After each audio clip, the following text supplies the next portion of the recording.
च उपब्रह्मितवेदाय नमो व्यासाय विष्णवे व्यासाय विष्णुरूपाय व्यासरूपाय विष्णवे नमो वै ब्रह्मनिधये वासिष्ठाय नमो नमः. இந்த ஸ்லோகங்கள் எல்லாம் வேதவியாசர்னு கொண்டாடப்படுகிற பராசரருடைய குமாரரும் சுகபிரம்மத்தினுடைய தகப்பனாருமாய் வேதங்கள் எல்லாவற்றையும் பிரித்து பகுத்து கொடுத்த மகாச்சாரியரை பற்றி சொல்ல வந்தது. வேதங்கள் 4 ரிக் யஜு சாம அதர்வங்கள் என்ன. அந்த 4 வேதங்களும் துவாபர யுகம் வரை ஒன்றாக சேர்ந்து கிடந்ததாம். துவாபர யுகந்தோறும் வேதவியாசர் பிறக்கிறார். அவர்தான் ரிக்வேதம் என்னும் யஜுர்வேதம் என்னும் சாமவேதம் அதர்வண வேதம் என்னும் பிரித்து கொடுக்கிறார். வியஸ்யதீதி வியாசகான்னு சொல்லுவார்கள். யாரொருத்தர் பகுத்து பிரித்து கொடுக்கிறாரோ அவரே வேதவியாசர். கிருதயுகத்திலும் திரேதாயுகத்திலும் எல்லா வேதங்களும் ஒன்றாக கிடந்தன. அப்படி ஒன்றாக இருந்தாலும் தெரிஞ்சுக்கிற அளவுக்கு ஞான சக்திகள் சம்சாரிகளிடத்திலையும் இருந்தது. துவாபரயுகம் வந்தவாறே அந்த ஞானமும் சக்தியும் குறையப்பெற அதனாலே இதை பிரித்து கொடுக்க வேணும்னு வேதவியாசர் தான் ஜனித்தார். 4 வேதங்களையும் பிரித்து கொடுத்தார். இருந்தாலும் அவருக்கு தன் மனசுக்கு திருப்தி ஏற்படவில்லை. காரணம், வேதங்கள் அதிகிருதாதிகாரங்கள்னு சொல்லப்படும். இன்னார்தான் சொல்லலாம், இன்ன பொழுதுதான் சொல்லலாம் என்ன நிறைய அதிகாரங்கள் உண்டு. அதனாலே வேதவியாசர் எல்லோருக்குமாக எதையாவது செய்து தர வேண்டும், ஒரு சிலருக்காக மட்டும் இருக்கக்கூடாதுன்னு நினைவிலே கொண்டார். அதனால தான் மகாபாரதம்ங்கிற 5வது வேதற்றையை இயற்றினார். வேதங்களுக்குள்ளே 5வது வேதமாக கொண்டாடப்படுகிறது மகாபாரதம். சம்யங் நியாயகலாபேன மகதா பாரதேனச்ச உபபிரம்ஹித வேதாய நமோ வியாசாய விஷ்ணவே. விஷ்ணு எம்பெருமானே வேதவியாசராக பிறந்தான். 5வது வேதமாகிற மகாபாரதத்தை கொடுத்தான். அந்த பாரதத்திலே 1.25 லட்சம் கிரந்தங்கள் ஸ்லோகங்கள் உண்டுன்னு சொல்லுவார்கள். சபாதலக்ஷ கிரந்தம்னு பேர். எது ஹாஸ்தி தது அந்யத்ர என் நேஹாஸ்தி நதத் குவச்சித் தர்மேச்ச அர்த்தேச்ச காமேச்ச மோக்ஷேச்ச பரதர்ஷப எதி ஹாஸ்திரி தது அந்யத்ர நேஹாஸ்தி நதத் குவச்சித். தர்மம் அர்த்தம் காமம் மோக்ஷம்னு 4 புருஷார்த்தங்கள். சேமனல் வீடும் பொருளும் தருமமும் சீரியனர் காமமும் என்னிவை 4 என்பர். இந்த 4 புருஷார்த்தங்களுமே மகாபாரதத்திலே சொல்லப்பட்டன. ஜனமேஜயர் வைசம்பாயனர் இவா 2 பேருக்கும் தான் சம்வாதம் நடக்கிறது. இதிலே ஜனமேஜயன் பாண்டவர் குலத்திலே தோன்றின அரசன், வைசம்பாயனர் மகர்ஷி. வைசம்பாயனர் தான் இவனிடத்திலே பிரார்த்தித்து உனக்கு மகாபாரதம் 18 பருவாக்களையும் சொல்லணும்னு வந்து உட்கார்ந்தார். பருவங்களுடைய அர்த்தங்களையெல்லாம் சொல்லி முடித்தார். கடைசியாக கேட்கிறார், தர்மார்த்த காம மோக்ஷங்கள்னு 4 பற்றியும் மகாபாரதத்திலே சொன்னேன். இந்த 4க்குள்ளே மிகச்சிறந்ததாக உன் மனசுக்கு எது தோற்றுகிறது என்று கேட்டார் வைசம்பாயனர் ஜனமேஜயனை. அவன் திரும்ப தெரிவித்தான், இந்த 4மே எனக்கு சிறந்த புருஷார்த்தமாக தெரியல. இதே போல நீர் அர்த்தங்களை சொல்லிண்டே இருக்கணும், அடிய அர்த்தங்களை கேட்டுக்கொண்டே இருக்க வேண்டும். இந்த சிரவணத்துக்கு தகுந்தா போலே மற்றொரு புருஷார்த்தத்தை நான் கண்டறியவில்லைன்னு தெரிவித்தான். அவ்வளோ ஒரு உயர்ந்த சாஸ்திரம் மகாபாரதம்னு சொல்லுவார்கள். அதில் தர்மார்த்த காம மோக்ஷங்கள் 4மே இருப்பினும் அதை ஒரு சல்லடையில் இட்டு நாம் சலித்து பார்த்தால் 2 முக்கியமான பகுதிகள் தேரும். ஒன்று பகவானாலேயே வெளியிடப்பட்ட பகவத்கீதை, மற்றொன்று பெருமானுடைய பெருமையை பீஷ்மாச்சாரியர் பேச அவன் அமர்ந்து கேட்ட ஸ்ரீ விஷ்ணு சஹஸ்ரநாமாத்தியாயம். ஆக மகாபாரதத்துக்கு தேறின பொருள்கள் 2 கண்ணு ஒன்றென்றால் ஒன்று பகவத்கீதை, மற்றொன்று விஷ்ணு சஹஸ்ரநாமாத்தியாயம். 10 படி பால் இருக்குது. அந்த பாலை நன்னா சுண்ட காய்ச்சிரும். திரட்டி பால் கையில் கிடைக்கும் இல்லையோ, பாலை விட திரட்டி பாலுக்கு இனிமை அதிகம். பால் 10 படி இருக்கும், ஆனால் திரட்டு பால் தேறினா 1/4 படி தான் கிடைக்கும். அதே போல் 1.25 லட்சம் கிரந்தங்களையும் சலித்து பாலாட்டம் காய்ச்சி எடுத்தால் அதிலிருந்து 2 பகுதிகள் தேரும். ஒன்று 700 ஸ்லோகங்களோட கூடின பகவத்கீதை, மற்றொன்று ஸ்ரீ விஷ்ணு சஹஸ்ரநாமாத்தியாயம். இந்த 2ஐயும் சீர்தூக்கி பார்த்தால் வலக்கண்ணை போலே விஷ்ணு சஹஸ்ரநாமத்தை சொல்லலாம். இடது கண்ணாகத்தான் பகவத்கீதையே கொள்ள வேண்டும். ஏன்னு யோசித்து பார்ப்போம். எம்பெருமான் கஷ்டமான உபாயங்களை பகவத்கீதையிலே வெளியிட்டான். தான் பேசி பார்த்தான். ரொம்ப நாளாக கண்ணனுக்கு ஆசை, பேச்சுக்கு ஏதானும் அவகாசம் கிடைச்சதுன்னா வாய்ப்பு கிடைத்தா பேசுடணும். இது ராமாவதார காலத்திலேருந்தே பகவானுக்கு ஆசை. ராமன் ரொம்ப தூரம் வாயை திறந்து பேச மாட்டார். ராமோ திர்நாபிபாஷத்தேன்னு நம்பெருமாளே கத்தியத்திரயத்தில் எடுத்து காட்டினான் இல்லையோ. ராமானுஜருக்கு சந்தேகம் ஏற்பட்டது. அனுதன்னோக்த பூர்வமே நச்சவக்தே கதாச்சன. இது நம்பெருமாளுடைய பதில். மோட்சம் வேணும்னு பிரார்த்தித்தார். அஸ்துதே தயவ சர்வம் சம்பத்யதே, உமக்கது ஏற்படட்டும்னு பகவானும் அனுகிரகித்தான். என் சம்பந்திகள் அடைவிலும் மோட்சம் வேணும்னார். சரி, அத்தையும் கொடுத்தோன்னு தெரிவித்தான் எம்பெருமான். நீ ஒருவேளை பொய் பேசி விடுவாயோன்னு பயமா இருக்குன்னு பிரார்த்தித்தார் ராமானுஜர். அப்ப பெருமான் தெரிவிக்கிறான், அந்த சந்தேகம் உமக்கு எதனால ஏற்பட்டது? ராமானுஜர் பதில் சொல்றார், ஆண்டாள் பாசுரத்தினால தான் ஏற்பட்டது. ஆண்டாளுடைய பாசுரம், மாலாய்ப் பிறந்த நம்பியை மாலே செய்யும் மணாளனை ஏலா பொய்களுரைப்பானை இங்கே போத கண்டீரே. அபார பொய் சொல்ற பிள்ளை இங்கே யாரான்னு பார்த்தீடான்னு ஆண்டாள் பாசுரம். அதனால இப்ப நம்பெருமாளும் பொய் சொல்லிவிடுவரோ? ஏன்னா கண்ணன்னு தானே அழ்வார்கள்லாம் அவனை பாடியிருக்கா. கொண்டல் வண்ணனை கோவலனாய் வெண்ணை உண்டவாயன் என் உள்ளம் கவர்ந்தான் அண்டர்கோன் அணியரங்கன் என்று திருப்பாணாழ்வார் பாசுரம். அதனால பொய் சொன்னீரோன்னு ராமானுஜர் நினைத்தாராம்.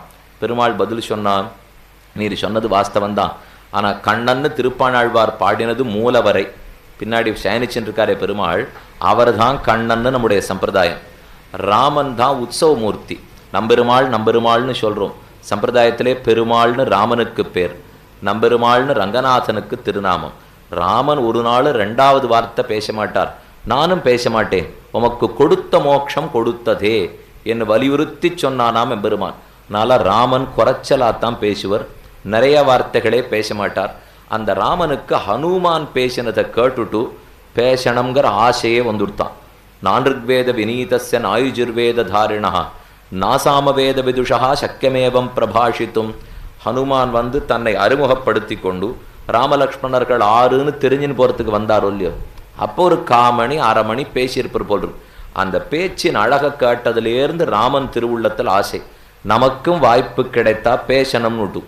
சரியா யாரோ வாய்ப்பு கொடுத்தா அர்ஜுனன் உருவத்திலே பிரார்த்தித்தான். அர்ஜுனன், யச்ரேயஸ்யாம் நிச்சிதம் ப்ரூஹிதம் மே சிஷ்யஸ்தேகம் ஷாதிமாம் துவாம் பிரபன்னம்.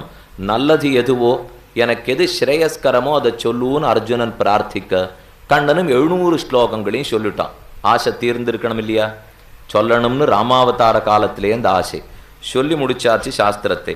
ஆசை தீர்ந்ததான்னு கேட்டால், சொன்ன உபதேசம் பிரயோஜனப்பட்டாத்தான் ஆசை தீரும். கண்ணன் கடைசியில் உபதேசித்தது, சர்வதர்மான் பரித்யஜ்ய மாமேகம் சரணம் பிரஜ அகம் துவா சரூபாப்பேபியோ மோக்ஷயிஷ்யாமி மா சுச்சா. என் திருவடிகளில் சரணாகதி அனுஷ்டிப்பாயின்னு உபதேசித்தான். அடுத்த ஸ்லோகம் அர்ஜுனன் என்ன சொல்லியிருக்க வேண்டும்? இதோ பிதரம் மாதரந்தாரான் புத்திரான் பந்தூன் சகீன் குருன் ரத்னானி தனதான்யானி க்ஷேத்ராணி ச கிருகாணி ச சர்வதர்மாஞ்ச சந்தியஜ்ய சர்வகாமாஞ்ச சாட்சரான் லோகவிக்ராந்த சரணௌ சரணந்தே அப்ரஜம் விபோ. உலகமடந்த பொன்னடியே அடைந்துந்தேன். உடனே கண்ணன் திருவடிகளில் சரணாகதி பண்ணியிருக்க வேணும். ஆனால் பண்ணலே. மகாபாரதத்தில் அப்புறம் நீங்கள் எத்தனை ஸ்லோகத்தை புரட்டி பார்த்தாலும் அர்ஜுனனுடனே எல்லாத்தையும் திறந்து கண்ணன் திருவடிகளில் சரணாகதி பண்ணினான்னே கிடையாது. பார்த்தான் எம்பெருமான், நாம் உபதேசம் பண்ணுறதை இப்போ எடுபட போகிறதில்லை. ரொம்ப நாளாக பண்ணணும்னு ஆசைப்பட்டோம், பண்ணியும் பார்த்துட்டோம். ஆனால் பண்ண உபதேசம் எடுபடாமலே போயிடுத்து. ஏன் அந்த மாதிரி போச்சுன்னு கண்ணன் யோசித்து பார்த்தான். தாம் பேசினா எடுபடாது, ஆழ்வாராச்சாரியர்கள் பேசினாத்தான் எடுபடும் என்கிற முடிவுக்கு அப்பதான் வந்தானாம். அப்போ பகவான் என்ன செய்ய வேண்டும்? இவர்கள் பேசும்போது தான் உட்கார்ந்து கேட்க வேண்டும். அதுதான் அவனுக்கு எப்பொழுதுமே நல்லது. அதனால தான் கீதை சொல்லி முடித்த எம்பெருமான், அடுத்து 10வது நாள் யுத்தம் முடிந்து பீஷ்மாச்சாரியர் சரபல்பத்திலே போய் சயனித்து கொள்ள தர்மபுத்திரனிடத்தில் தெரிவிக்கிறான். பீஷ்மே லோகாந்தரங்கதே ஞானானி அல்பீ பவிஷ்யந்தி. பீஷ்மாச்சாரியர் புறப்பட்டு ஸ்ரீவைகுண்டத்துக்கு போயிட்டாலோ மேலுலகத்துக்கு போயிட்டா தர்மபுத்திரா ஊரில் நல்லது சொல்கிறதுக்கு ஆள் இருக்காது. அவர் பரமபதிப்பதற்குள்ளாக போய் நல்லது கேட்டுக்கொள்னு தர்மபுத்திரனிடத்தில் சொன்னானா.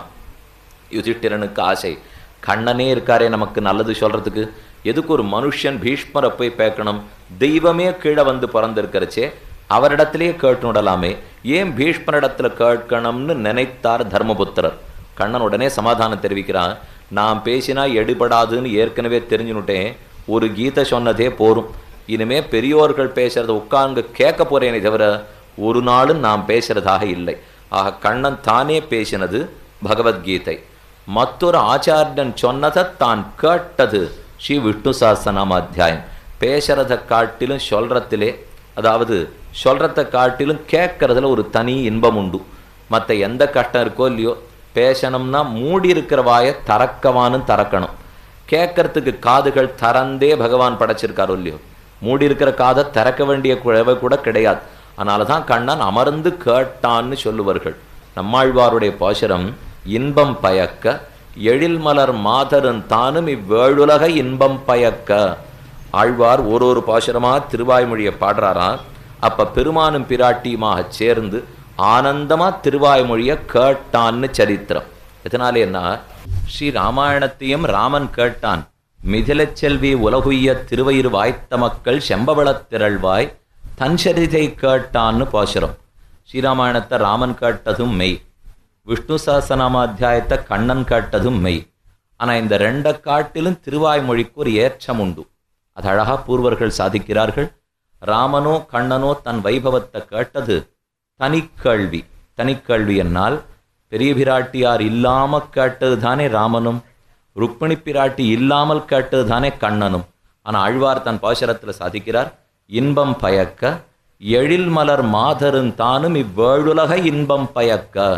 திருவாய்மொழி ஒரு பாசுரமா ஆழ்வார் சொல்ல பக்கத்தில் இருக்கிற நாச்சியாரோட சேர்த்து பெருமான் அனுபவிக்கிறானாம். பார்த்தியா, நம்மால சிருஷ்டிக்கப்பட்ட ஆழ்வார் எவ்வளவு அற்புதமா பாடுறார் என நாச்சியாரை திரும்பி திரும்பி பார்த்துட்டே கேட்டானாம் எம்பெருமான். அப்ப பெரிய பிராட்டியார் சொல்றார், என்னை பார்க்கிற ஆனந்தத்துல பாட்டை விட்டுடாதையும் சேர்த்து கேளும்னு இவளும் திருப்பி விடுவலாம். ஆக தனிக்கேள்வியாக இல்லாமல் துணைக்கேள்வியாக கேட்டான்கிறதே திருவாய்மொழிக்குண்டான தனிச்சிறப்பு. ஆக பகவான் தான் பேசுவதை காட்டிலும் கேட்பதற்கு பிரியப்படுகிறான். அதனால மகாபாரதத்தினுடைய தேர்ந்த பொருள் ரெண்டே பாகங்கள். ஒன்று பகவத்கீதை, மற்றொன்று விஷ்ணு சஹஸ்ரநாம அத்தியாயம். அதில் கீதை பெருமான் சோதிவாய் திறந்து சொன்னது, விஷ்ணு சஹஸ்ரநாம அத்தியாயம் தன் பெருமையை காது கொடுத்து தானே கேட்டது. சுவாமி பராசர பட்டர் இந்த திவ்யதேசத்திலே வாழ்ந்து மகானுபாவராக எழுந்தருளியிருந்தார். கூரத்தாழ்வானுடைய திருக்குமாரர்களிலே ஒருத்தராக இருந்தார். ஸ்ரீ பராசர பட்டாரியா ஸ்ரீரங்கேஷ புரோஹிதா ஸ்ரீவத்சாங்க சுத ஸ்ரீமான் ஸ்ரேயசே மேஸ்து பூயசே. கூரத்தாழ்வானுடைய திருக்குமாரர் ஸ்ரீ பராசர பட்டர் பல கிரந்தங்களை சம்பிரதாய சீர்மைக்காக சாதித்தார். அதில் பகவத்குண தர்ப்பணம் இன்னொரு வியாக்கியானம் அனுகிரகித்திருக்கிறார் ஸ்ரீ விஷ்ணு சஹஸ்ரநாம அத்தியாயத்துக்கு. அதன் ஆரம்பத்தில் சஹஸ்ரநாமத்துக்கு இருக்கிற 6 பெருமல் தெரிவிக்கிறார். மகாபாரத சாரத்வாத், ரிஷிபி பரிகானதா, வேதாச்சாரிய சமாஹாராத், பீஷ்மோத்கிருஷ்ட மதத்வதா, பரிகிரகாதிசயதா, கீதாத்யைகார்த்த தச்சன, சஹஸ்ரநாம்னாம் அத்தியாய, உபாதேயதமோ மதா. உபாதேயம்னு நம்மால் கை கொள்ளத்தக்கது, இது சிறந்த உபாயம் அப்படின்னு ஒரு வழியை பற்றுகிறோம் அல்லவா, அதை போல சஹஸ்ரநாமம் சிறந்த உபாயம்னு பற்றலாம். உபாய, உபாயதர, உபாயத்தமம்னு சொல்லுவார்கள். உபாதேயதமோ மதா, உபாதேயம் பற்றத்தக்கது, அதை விட சிறந்ததாக மிகச்சிறந்ததாக பற்றத்தக்கது ஸ்ரீ விஷ்ணு சஹஸ்ரநாம அத்தியாயம். என்ன காரணம்னு ஒரு 6 பெருமைகள் சொன்னார். அதை மேற்கொண்டு விண்ணப்பிக்கிறேன்.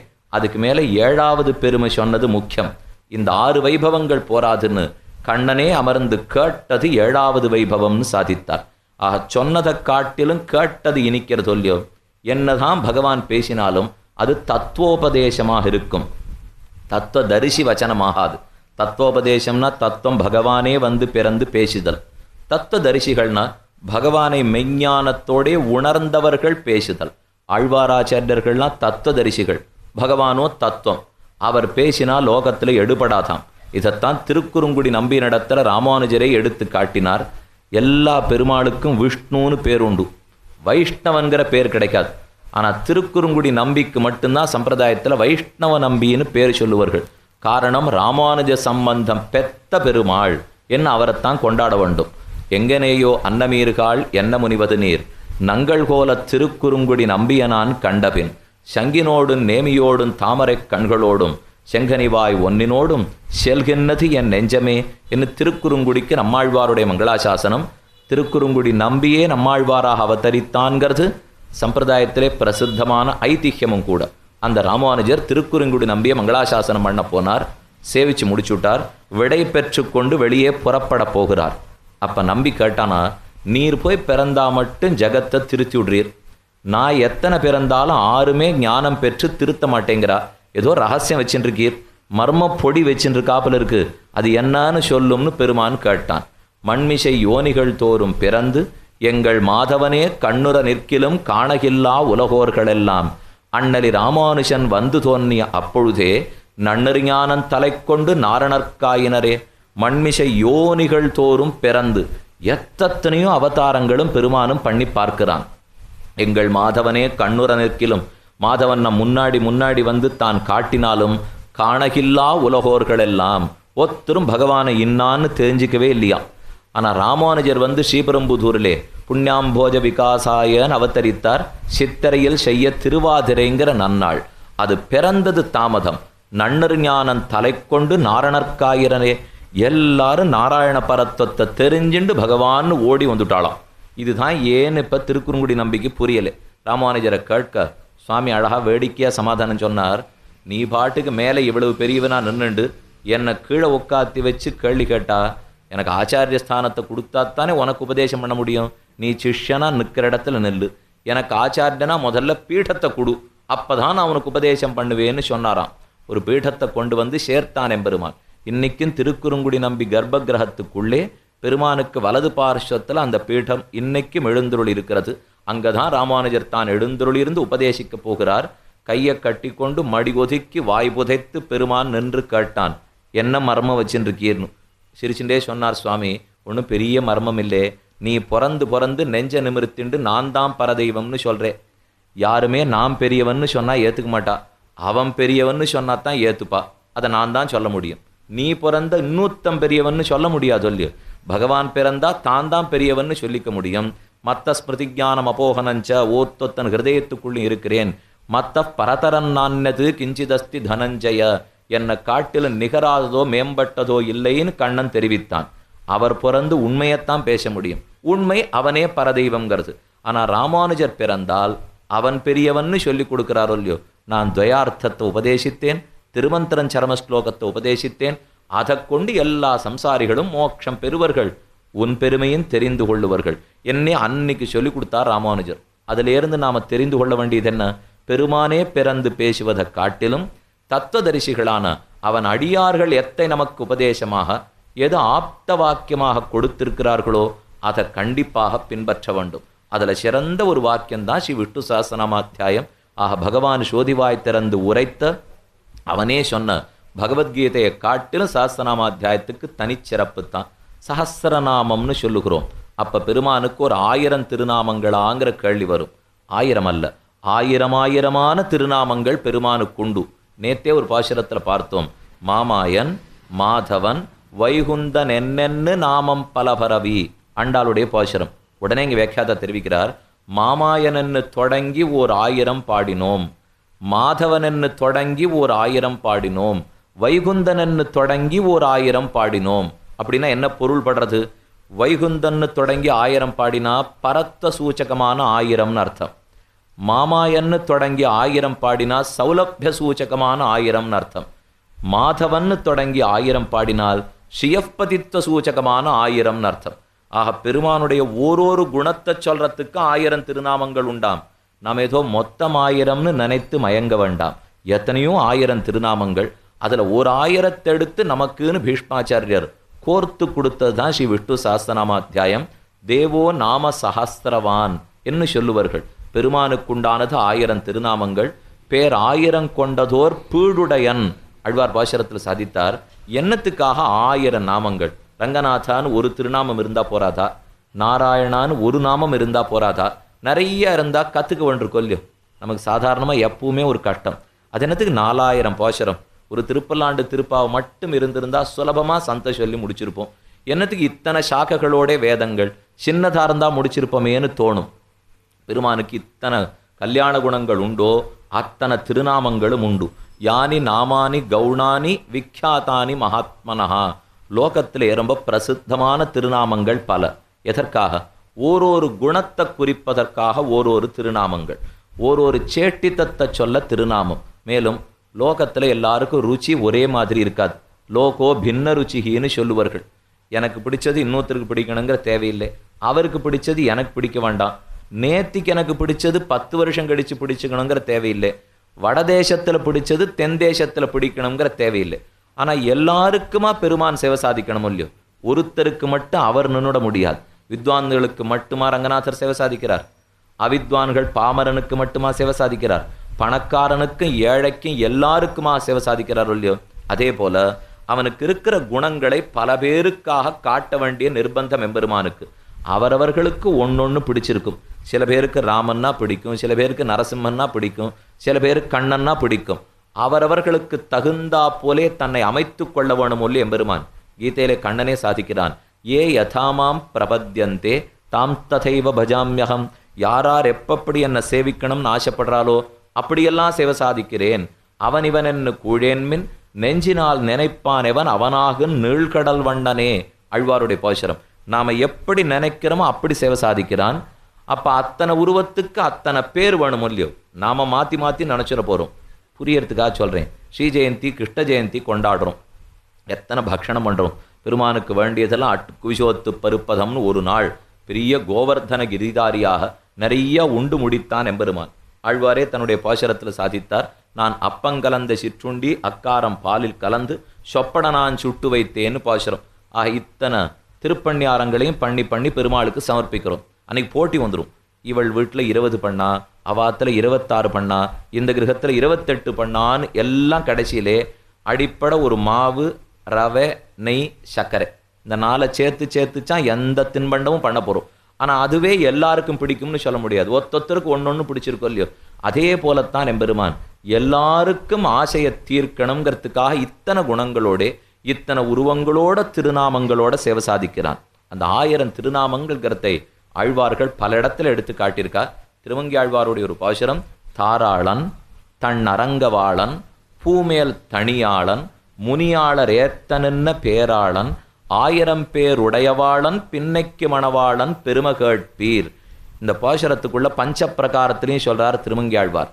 என்ன விஷ்ணு சஹஸ்ரநாம அத்தியாயத்திலே பரத்வம், வியூகம், விபவம் என்று 3 முக்கியமாக எடுத்து காட்டப்பட்டுள்ளன. அதற்குள்ள அந்தர்யாமித்துவத்தையும் அர்ச்சையும் சேர்த்து கொள்ள வேணும் என்று ஸ்ரீ பராசர பட்டருடைய வியாக்கியானம். பெருமானுக்கு 5 நிலைகள் இருக்கிறது தெரியும். விண்மீது இருப்பாய், மலமேல் நிற்பாய், கடல் சேர்ப்பாய், மண்மீதுழல்வாய், இவற்றுளெங்கும் மறைந்துரைவாய். இத்தேவம் பஞ்சப்பிரகாரோகம் ஆத்மனாம் பததாமகான்னு சொல்லுவார்கள். இந்த 5 பிரகாரத்தையுமே சொல்லணும்னு பீஷ்மருக்கு ஆசை. ஆனால் இருக்கிற நாளைக்குள்ள 1000 திருநாமத்துக்குள்ள அவர் எத்தனைன்னு தான் சொல்லுவார். முதல் 122 திருநாமங்கள் பரத்வத்துக்காக வைத்தார். அடுத்த 24 திருநாமங்கள் வியூகத்துக்காக வைத்தார். 147லேருந்து கடைசி திருநாமம் வரை விபவத்துக்காக வைத்தார். இப்படி 3ஆகத்தான் விஷ்ணு சஹஸ்ரநாமம் பிரிந்திருக்கும். இதில் அர்ச்சாவதாரத்தை விபவத்துக்குள்ள சேர்த்துக்கணும்னார். அந்தர்யாமித்துவத்தை பரத்வத்துக்குள்ள சேர்த்துக்கோன்னார். ஏன்னா ரெண்டையுமே நாம பார்க்க முடியாதான். பட்டர் காரணம் சொல்றார். இங்கே உள்ள இருக்கிறவரையும் சுலபத்தில் பாத்திர முடியாது. ஸ்ரீவைகுண்டநாதனை இப்போதைக்கு சேவிச்சிட முடியாது. அதனால அந்தர்யாமித்துவத்தை சொல்ற திருநாமத்தை பரத்வத்தோட சேர்த்து நடுங்கோ. அர்ச்சைங்கிறது விபவாவதாரத்துக்கு பிரதிநிதி. அதனால அர்ச்சாவதாரத்தை சொல்ல வேண்டியதெல்லாம் விபவத்துக்குள்ளே சேர்த்து கொள்ள வேண்டும். இப்படி 5 பிரகாரங்களையுமே சொல்லுவதற்காகத்தான் பிறந்தன. அதைத்தான் திருமங்கி ஆழ்வார் இந்த பாசுரத்தில் சொல்றார். தாராளன், தன் அரங்கவாளன். அரங்கவாளன்னா அர்ச்சாவதாரத்தை தெரிவித்தாரா? பூமேல் தனியாளன், முனியாளர் ஏத்தனின்ன பேராளன். முனியாளர்னா சனக சனத்குமாராதிகள். அவர்களால் பாடப்படுறது வியூகமூர்த்தி க்ஷீராப்திநாதன் எம்பெருமான், அவனை சாதித்தார். அதே போல பூமேல் தனியாளன் முனியாளர் ஏத்தன் என்ன பேராளன் 1000 பேர் உடையவாளன் பின்னைக்கு மணவாளன். பின்னைக்கு மணவாளன்னா விபவாவதாரத்தை தெரிவித்தார். தன் அரங்கவாளன்னா அர்ச்சாவதாரத்தை சொல்லிட்டார். 1000 பேர் உடையவாளன் எம்பெருமான். இப்படி ஓரொரு பிரகாரத்தையும் 1000 திருநாமங்கள் சொல்லும். இது சஹஸ்ரநாமத்துக்கு தனிச்சிறப்பு. இப்போ நாம கீழே 6 வைபவங்கள் என்ன சொன்னாருங்கிறத பார்ப்போம். பீஷ்மாச்சாரியர் கொடுத்ததே ஏத்தம், வேதவியாசர் கொடுத்தாருங்கிறதுனால ஏத்தம், பெரியோர்கள் பல பேரும் பரிக்கிரகம் பண்ணினார்கள்ங்கிறதுக்காக ஏத்தம்.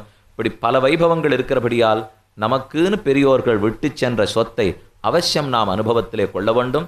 வாசுதேவாஸ்ரயோ மர்த்தியோ வாசுதேவ பராயண சர்வ பாப விசுத்தாத்மா யாதி பிரம்ம சனாதனம்.